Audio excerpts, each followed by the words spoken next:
흔히 뭐 제 별명이 모두각이라 그러더라고요. 근데 이게 좀 이상한 게 저는 이게 정상이라고 생각을 하거든요. 제가 이게 정상이고 모두각이 안 하는 게 비정상이라고 생각하는데 아무래도 한국 사회가 워낙 진영 논리에 사로잡혀 있다 보니까 정상이 비정상으로 보이는 것 같습니다. 물론 우리는 어떤 순간에는 진영에 속해서 싸울 수밖에 없어요. 하지만 그 순간조차도 나는 진영에 동원되는 존재가 아니라 그 진영들을 심판하는 존재가 되어야 된다. 이게 제 생각이고요. 건전한 시민사회의 상식이라고 생각합니다. 사실 제가 요즘 뭐 노이즈를 좀 일으키고 있는데요. 원래 원해서 했던 건 아니고 저도 불려 나왔습니다. 3년 전에 제가 이제 음계 은퇴하고 스스로 붕대 감고 미이라가 됐는데 저들이 불러내더라고요. 그래서 나왔습니다. 사실 제가 관심 있는 것은 공정과 정의를 다시 세우는 것, 여기에 관심이 있고요. 그것을 위해서 제가 지금 글질을 하고 있습니다. 제가 누구를 저격하고 비판하고 이게 핵심이 아닙니다. 물론 그렇다고 안 하는 건 아니겠지만요.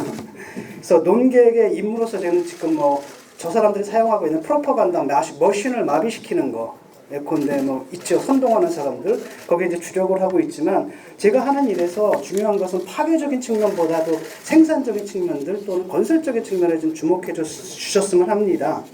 제가 지금 한국 사회를 어떻게 진단하고 있는가, 그 문제점들을, 그다음에 그 문제를 어떻게 해결해야 하는가, 여기에 대해서 제가 던지는 그 메시지에 좀 주목해 줬으면 좋겠습니다. 근데 언론들은 되게 이제 깐다 뭐 이런 식으로 또 그렇게 프레임 짓는 걸 좋아하죠. 그래야 또 조회수도 오르는 모양입니다. 하지만은 그게 아니라 아까도 말씀드렸듯이 지금 논객의 임무는 잠수함의 토끼입니다. 남들은 느끼지 못할 때 산소 부족을 느껴요. 몸부림을 치는 겁니다. 근데 문제는 뭐냐면 저 사람들은 제가 몸부림 치는 걸 보고 저는 또 지랄하네 이러겠죠. 근데 그게 아니라 이 사회의 어떤 부정적 상태를 제가 지적을 하고 있는 거고요. 그것을 다시 바로잡아야 된다라는 얘기를 지금 하고 있는 겁니다. 제가 뭐 대책은 별거 없습니다. 무너진 정의 다시 세워야 된다. 바로 그 얘기를 하려고 이 자리에 나왔습니다. 기억나실 겁니다. 기회는 평등할 것이다. 과정은 공정할 것이다. 결과는 정의로울 것이다. 근데 여러분 저 믿으실지 모르겠지만 저 정말 이 말을 믿었어요. 그런데 어떻게 됐습니까? 기회의 평등은 아빠 찬스가 됐습니다. 과정의 공정은 문서 위조가 됐습니다. 결과의 정의로운 부정입하게 됐습니다. 사실 조국 사태는 저한테 트라우마였어요. 내가 믿었던 사람들 그리고 내가 믿었던 가치가 완전히 무너져 내리는 듯한 그런 느낌이었습니다. 요즘 사람들 만나면 무서워요. 어떻게 변했을까? 며칠 전에 또 동창들 만났습니다. 술자리에서 만났는데 하나가 문바 동기더라고요. 덤벼요. 옛날에 운동해가지고 구속까지 됐던, 데모에서 구속까지 됐던 그 사람들이 그렇게 변해가는 걸 보고 정말 이 사회가 무서워졌습니다. 저를 슬프게 했던 말이 있었는데 조국 전 장관이 청문회 나와가지고 나는 사회주의자다 라는 말을 들었을 때 그 생각이 계속 나더라고요. 그래가지고 제가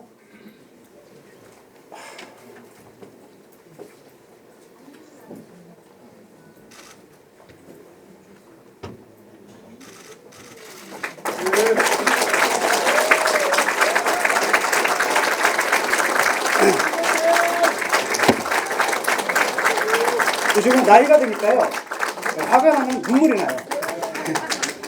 그러니까 인터내셔널 듣는데 막 하염없이 눈물이 흐르더라고요. 그러니까 하나의 세계가 나한테 이제 무너지는 느낌이었고 원래 사회주의는 기회의 평등만이 아닙니다. 결과의 평등까지도 얘기하는 아주 강력한 평등주의 사상입니다. 그런데 어떻게 그렇게 살아놓고서 사회주의자를 자처할 수가 있는가? 이것은 내가 갖고 있었던 이념에 대한 모독이다. 저는 이렇게 느꼈습니다. 법무부 장관이 뭡니까? 영어로 Ministry of Justice죠. Justice가 무슨 뜻입니까? 정의란 뜻입니다. 바로 정의부가 법무부입니다. 그런데 그 법무부 장관, 그렇게 살아온 사람을 법무부 장관으로 임명해요. 이 정부가. 이것은 뭡니까? 자기 모순이 아니겠습니까? 말도 안 되는 거죠. 물론 정치인들 다 썩은 거 저도 압니다. 많이 썩었어요. 그리고 어느 정도 썩어야 된다고 저도 생각을 해요. 그리고 정치인들 어느 정도 거짓말하는 거 용인합니다. 왜냐하면 그 정치인은 자기 얘기를 하는 뿐 아니라 동시에 자기를 대변하는 유권자들을 대변해야 되기 때문에 저는 어느 정도 정치인들이 말을 바꾸는 거 어느 정도 허용을 합니다. 문제는 뭐냐면 이런 거죠. 과거에는 진보든 보수든 잘못을 했으면 일단 머리 숙여 사과부터 했습니다. 기억나시죠? 이 사람들 적어도 진보든 보수든 이 정의의 기준, 윤리의 기준, 도덕의 기준 자체는 건드리지 않았습니다. 거기에 못 미치는 자신을 탓했죠. 아니, 탓하진 않아도 적어도 탓하는 척은 했죠. 이 정권 들어와서 어떤 일이 생겼느냐. 잘못을 합니다. 잘못만 하는 게 아니에요. 기준 자체를 바꿔버려요. 기준 자체를 바꿔가지고 정의의 기준 자체를, 도덕의 기준 자체를, 법의 기준 자체를 바꿔서 자기들이 잘못 안 한 상태를 만들어버려요. 이게 저들이 지금 하는 짓입니다. 그러다 보니까 이 사회의 로고스와 에토스가 무너집니다. 로고스는 이성이죠. 에토스는 윤리입니다. 정치라는 게 시민들을 갖다 더 이성적인 존재로, 더 윤리적인 존재로 만들어야 되는데 오히려 그 정치가 사람들을 이성이 없는 좀비로 만들어버리고요. 윤리를 완전히 잃어버린 깡패로 만들어버리고 있다는 겁니다. 사실을 부정합니다. 그렇죠? 사실을 부정하다 보니까 논리를 부정할 수밖에 없는 거예요. 논리를 파괴할 수밖에 없는 겁니다. 이른바 제가 얘기했던 포스트 트루스 현상, 진리 이후의 현상이라는 거죠. 이른바 거짓말들을 저들은 뭐라고 그러냐, 대안적 사실이라고 부르는 거예요. 거짓말이 사실이 됩니다. 네. 결국은 진위의 기준 자체를 무너뜨린 겁니다. 뭐가 사실이고 사실 자체를 인정을 안 하잖아요. 그렇죠? 두 번째는 명백한 범죄인데 그게 범죄가 아니래요. 윤리의 기준 자체를 바꿔버립니다. 이거는 포스트 에틱 현상이에요. 윤리 이후의 현상입니다. 이게 이 정권 들어와서 우리가 목격하는 바로 현상입니다. 이제는 윤리는 아무런 의미가 없어졌습니다. 선악의 기준 자체가 헷갈려요. 이제는. 아니, 문서 위조한 게 잘한 겁니까? 이제 그걸 논증을 해야 돼요. 그게 왜 잘못인지를 논증을 해야 되는 거예요.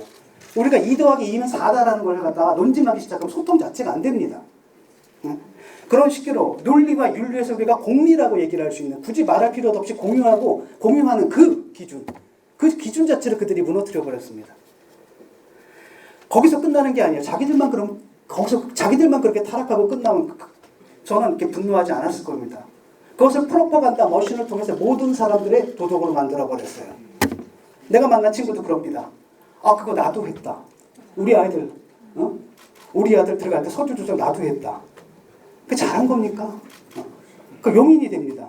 그래서 모든 사람들이 문서 조작을 하게 된다면 입시는 뭐 하러 봅니까? 그냥 아빠 직업 보고 뽑으면 되잖아요. 그렇죠? 맞습니다.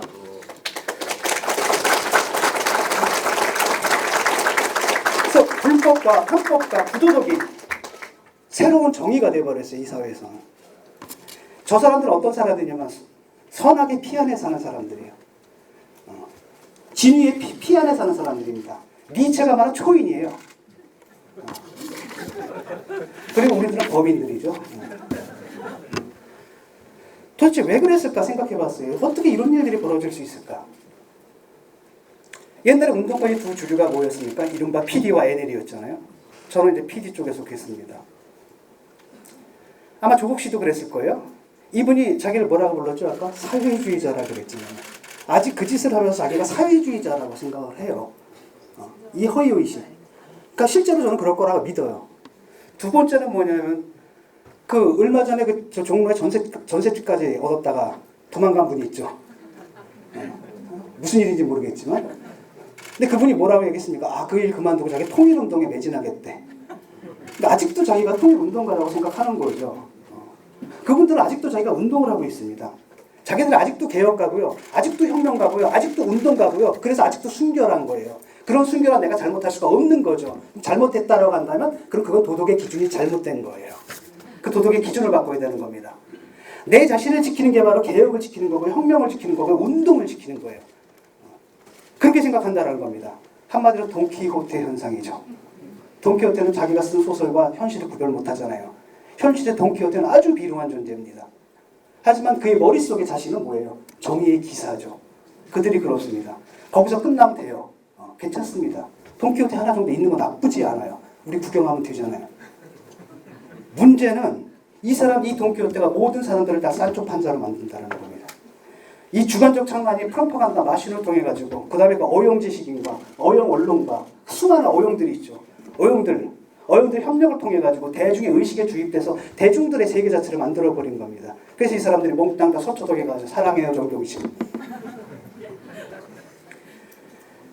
부도덕이 도덕이 되고요. 불의가 정의가 되고 불법이 합법이 되는 이런 가치전도 현상. 이건 인문학자인 저로서는 참을 수가 없습니다. 왜냐하면 이건 인문학이 하고자 하는 일을 정면으로 거스르는 거고 완전히 반대되는 일이기 때문입니다. 입시 부정은 당연히 정의를 무너뜨리는 행위죠. 사모펀드니 뭐 이런 것들은 뭡니까? 불법이잖아요. 그렇죠? 차명투자는 편법이잖아요. 한마디로 법을 무시하는 거, 법을 무너뜨리는 행위 아닙니까? 그걸 갖다 법무부 장관 그 가족이 간 거예요. 그런데 어떻게 법무부 장관이 될 수가 있어요? 이게 상식적으로 말이 됩니까? 옛날에 이런 일이 있었습니까? 어떤 정권에서 보수 정권이든 진보 정권이든 한 번이라도 이런 일이 있었냐고요. 옛날에 1990몇 년에서 7년인가 장상 총리가 뭐 때문에 낙마했어요? 딱 하나입니다. 부정 편입. 편입이 아니라 뭐죠? 위장 전입. 그때 우리 사회 기준이 그거였거든요. 지금은 가족 혐의가 20개고요. 본인 혐의가 11개가 되거든요. 그런데도 법무부 장관을 해야 된대요. 그럼 우리 사회가 윤리적으로 에토스 관점에서 도대체 진보한 겁니까? 진보한 겁니까? 우리 진보주의자들 항상 어떻게 생각하냐면 사회가 항상 시간이 흐를수록 더 나아진다는 이런 믿음을 갖고 있었습니다. 근데 그 믿음이 깨져버린 거예요. 자, 강남에 건물 사는 것. 강남에 혁명적으로 건물을 사요. 그 다음에 딸은 의전원, 아들은 법전원. 이게 뭡니까? 아주 전형적인 뭐예요? 강남의 욕망이잖아요. 사회주의자라면서.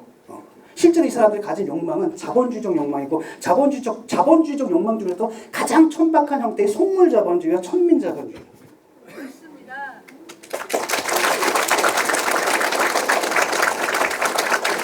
저는 이런 사태에 대해서 분노합니다. 제가 진짜 분노했던 건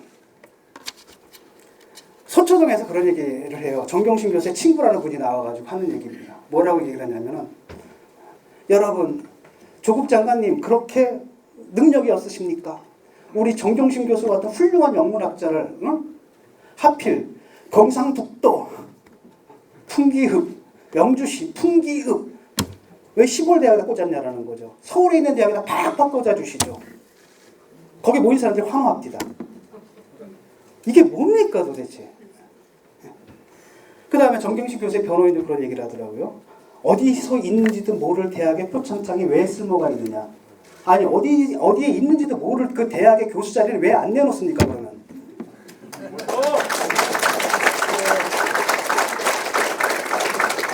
그들에게 지방대학은 수치스러운 거예요. 그러나 교수는 괜찮은가 봐요.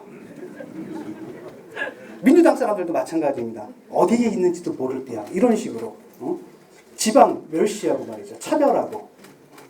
이게 개혁 정권입니까? 이들에게서 저들이야말로 정말 철저한 학벌주의자구나. 이걸 저는 깨달았습니다.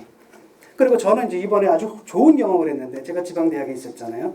그러다 보니까 솔직히 저는 그 국회의원들 300명 있어도 정말 그냥 그렇거든요. 내 이름도 기억 못해요.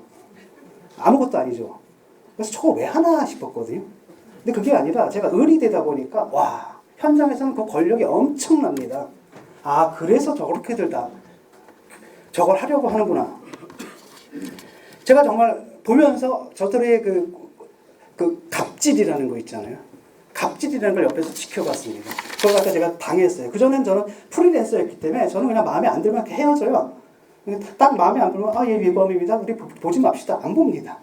그런데 제가 이번에 대학에 속해 있고 직장인이고 이러다 보니까 거기에는 수많은 사람들이 뭡니까? 동료들의 밥줄이잖아요. 등등등등. 내가 마음대로 말을 못 하잖아요. 그런 가운데서 그걸 옆에서 지켜보면서 이 권력이라는 것의 힘을 갖다 처음 깨닫게 됐습니다. 근데 이 사태에서 제가 가장 가슴이 아픈 건 뭐냐면 피해자가 가해자의 편을 드는 거예요.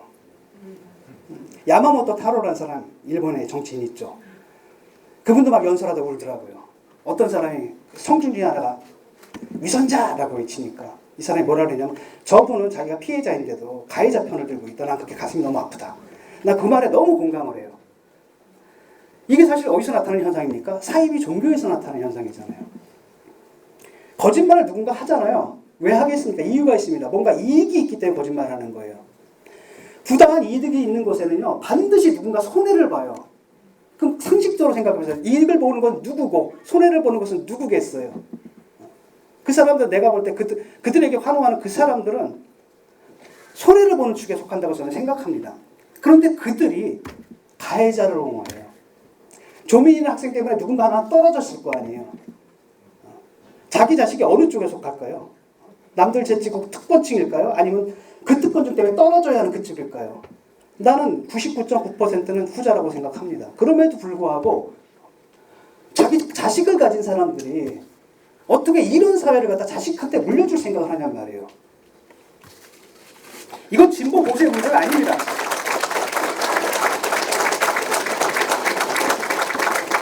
그런데 여당과 야당의 문제도 아닙니다. 그리고 선거에서 이기냐 지느냐의 문제도 아닙니다. 제발 당락에서 벗어났으면 좋겠습니다. 저는 일단 사회를 배려해야 된다. 제발 정치인들, 여야, 진보, 보수 떠나서 기본적으로 우리는 사회를 책임지는 사람들이에요. 우리한테는 어떤 의미가 있냐면 이 사회를 더 낮게 만들어서 우리 아이들한테 물려줄 그런 의무가 있는 겁니다.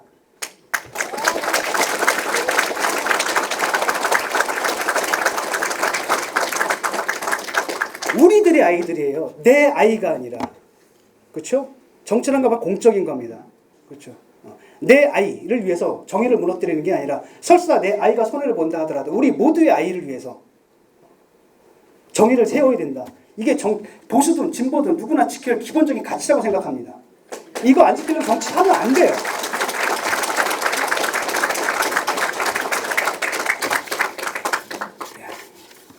사회를 배려해야 됩니다.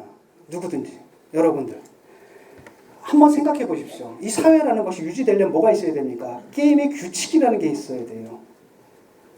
안토니오 이노키하고요 무하마드 알리가 말도 안 되죠.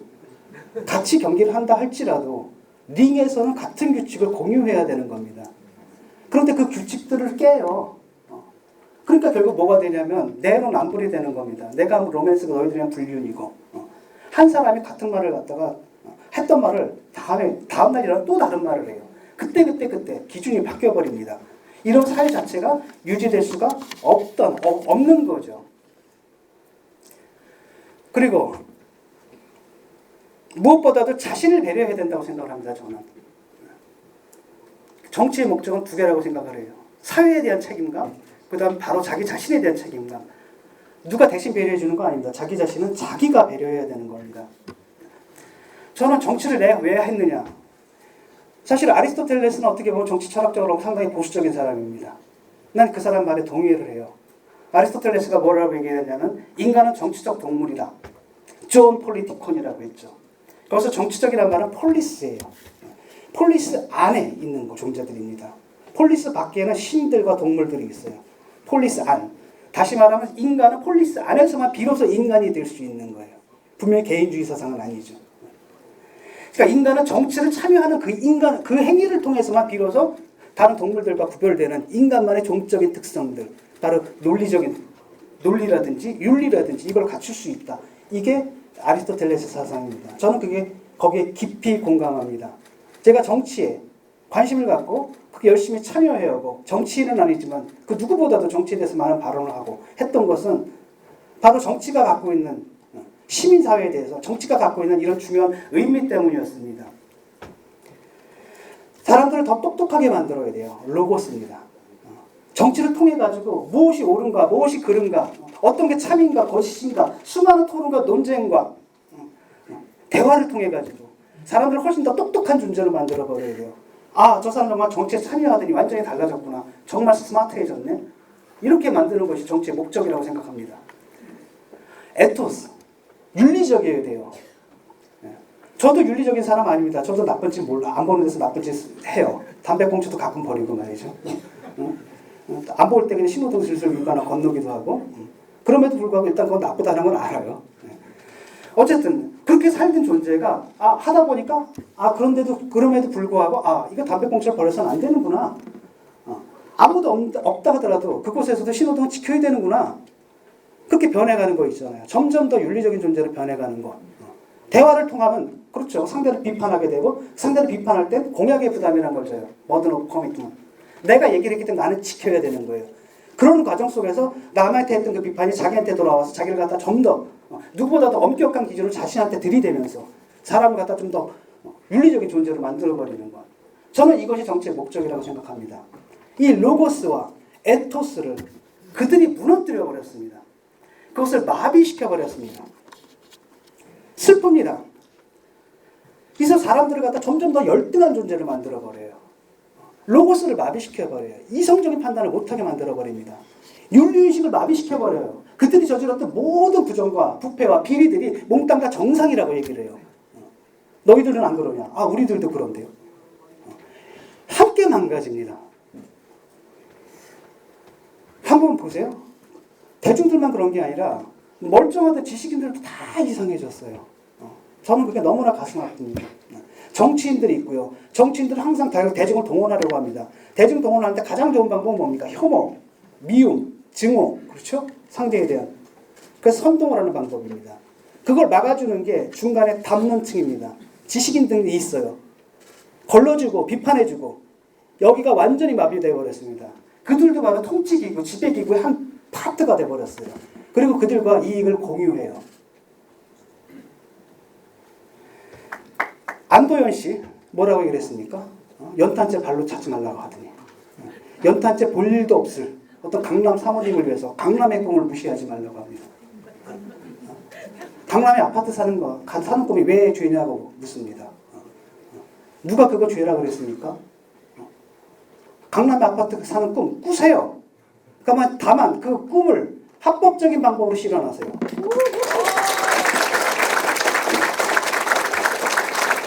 홍지영 씨 모든 판단을 문투께 맡겼답니다. 뇌를 아웃소싱 하셨어요. 이게 정치입니까? 자기 지지자들 뇌를 아웃소싱해서. 유시민 씨 이분은 그냥 아예 연예계가 개그계로 진출하셨더라고요. 증거 인멸이 증거 보존이다. 또 멀쩡한 사람들이 있습니다. 제가 존경했던 어떤 교수님은 조국 가문을 갖다 웨디푸스에 비교하세요. 아리스토텔레스 인용하십니다. 하마르티아예요. 그의 죄는 하마르티아가 뭐냐면은 사소한 과실이에요. 사소한 과실이지만 중대한 결과를 낳는 그런 사소한 과실. 그러면서 조국 일가가 웨디푸스 가문입니다. 정말 부당하게 아주 사소한 과실 때문에 부당한 운명을 갖다 그래서 눈물을 흘려버려요. 이런 식으로 인문학이 동원되고 있어요. 그리스의 비극, 그리스의 고전이 이런 맥락에서 악용되고 있습니다.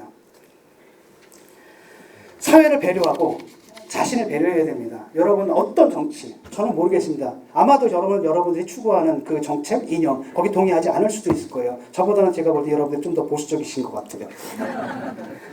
하지만은 정파가 다르고 정당이 다르고 이념이 다르고 다 다르다 하더라도 우리가 합의해야 될 것 있죠. 그 게임이 가능하기 위해서는 합의해야 될 그건 바로 공정입니다. 정의입니다. 그건 우리가 의사해야 합니다.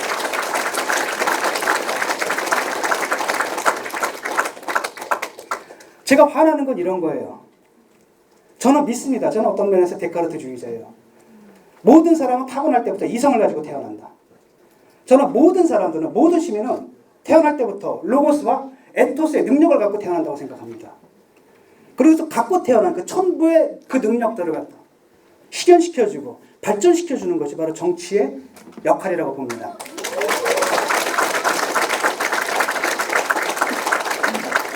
근데 저들은 다른 것 같아요.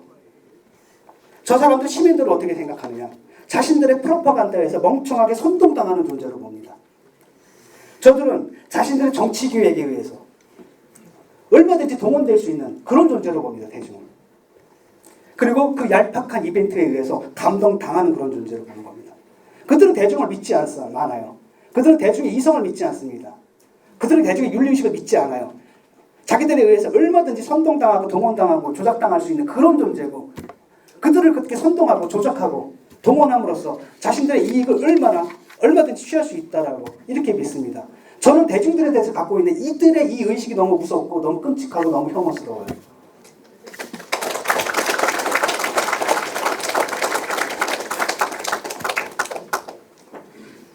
더 무서운 것은 그런 상태 속에서 대중들은 자신들이 깨어있다고 믿어요. 이 사람들 잠자면서 나는 깨어있어, 나는 깨어있어 잠꼬대를 해요. 잠꼬대만 하면 괜찮습니다. 가끔가다 잠자는 상태에서 일어나요. 그래서 옆에 사람들한테 덤벼듭니다. 그렇게 만들어버렸어요. 그러면서 저보고 엘리트주의자래요. 그들이야말로 엘리트주의자거든요. 대중들은 대중들에게 그래도 된다라고 생각하는, 또는 영원히 그래도 그럴 수 있다라고 믿는 그들이야말로 엘리트주의자라고 생각합니다. 저는 모든 시민한테 로고스, 에토스의 능력이 있다고 믿습니다. 모든 시민들이 자신이 갖고 있는 그 로고스와 에토스의 능력을 발휘해서 자기 스스로 판단하고 정당을 지지한다 하더라도 언제든지 정당이 자기 기준에서 벗어났을 때 비판할 수 있는 이런 시민들로 거듭날 수 있는 그런 능력들을 가지고 태어났다고 믿습니다.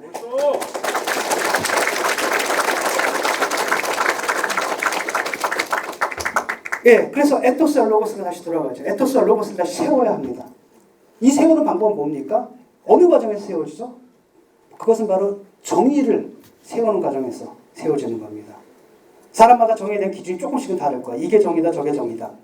바로 그 토론을 통해서, 그 대화를 통해서, 때로는 그 논쟁을 통해서 따지는 가운데 사람들의 로고스가 발달하는 것이고 윤리의식이 함양되는 것 아니겠습니까?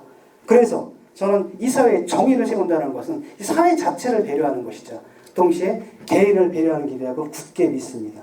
그리고 이 믿음, 사람이 모든 사람을 잠시 속일 수는 있어요. 하지만 그리고 일부 사람을 영원히 속일 수는 있습니다. 하지만 모든 사람을 영원히 속일 수는 없는 거예요. 여러분들 정치하시죠? 머리 굴리지 마세요. 제가 제일 혐오하는 게 돌머리가 잔머리 굴리는 거예요.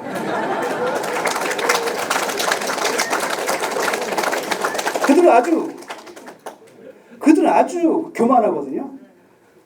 세상은 그들의 좁은 머리보다 무한히 넓어요. 알겠죠? 바로 그렇기 때문에 잔머리 굴리지 말고 판단이 어려울 땐 간단합니다. 원칙을 지키세요. 원칙은 왜 존재하느냐? 바로 그럴 때 필요한 게 원칙입니다.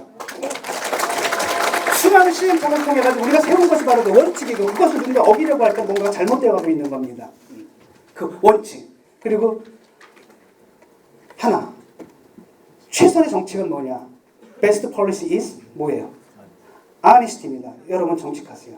감사합니다. 드루킹하고 김경수하고는 아무 상관이 없는데 상관이 없고 더불어민주당도 아무 상관이 없고 문재인도 아무 상관이 없다고 그랬어요 그때. 지금도 똑같습니까? 아니요. 감사합니다.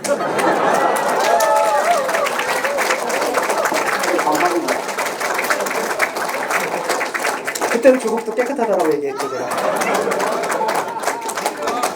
한 가지 부탁드릴게요, 진 교수님. 최소한 2022년 5월까지는 한국에서 계속 좀 남아서 지금 같은 역할을 해주시면 감사하겠습니다. 이상입니다.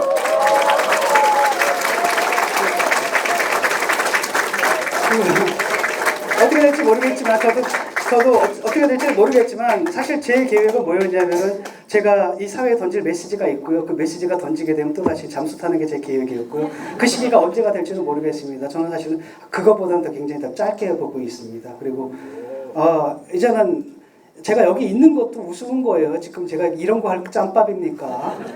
젊은 애들은 다 뭐하고 말이죠. 586이 이럴 때 또 586이 다시 소환되는 것 자체가 한국 사회의 문제인 거예요. 그래서 저는 제가 남아있는 것 자체도 솔직히 말하면 그것도 지금 민폐다라고 생각을 하고 있고요.